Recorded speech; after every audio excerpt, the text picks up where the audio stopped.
વાવ થરાદ જિલ્લાના થરાદ અને વાવ પંથકમાં હોલિકા દહન ભક્તિભાવ અને પરંપરાગત રીતિ રિવાજ સાથે ઉજવાયો।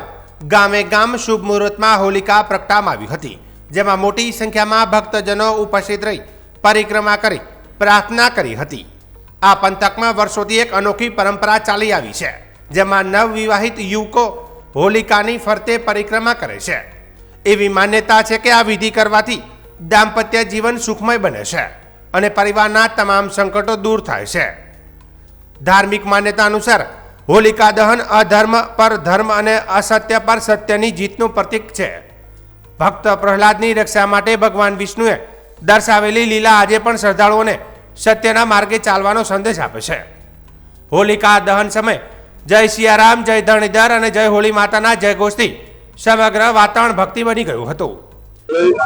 આ હોલિકા માતાના લગભગ મારા જન્મ પહેલી હોળી માતાનું આ પર્વ ઉજવાઈ રહ્યું છે। થરાદની આ જૂનામાં જૂનો સ્થળ છે, જે જ્યાં આગળ વર્ષોથી ગોમ હોળી તરીકે ઓળખાય છે। નવા જન્મેલા બાળકો ને પગે લગાડવા માતા પિતા લઈને આવે છે, અને નવા પરણેલા હોય તેમને નવ દંપતિ સાથે પગે લાગવા માટે લઈને આવે છે। 4 ફેરા ફરે છે।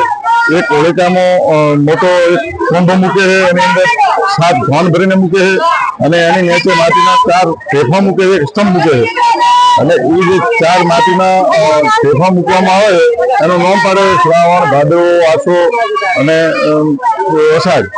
એની અંદર જે વરસાદના એઠણ એના ઉપર નક્કી કરવામાં આવે એ એની અંદર જે અનાજ મૂક્યું હોય પાકે, એની અંદર ઉભરાઈને પોણી બહાર આવે, જે પથ્થર ઉપર ઢેફા ઉપર પડે અને પલળે એ માસની અંદર વરસાદ સારો થશે।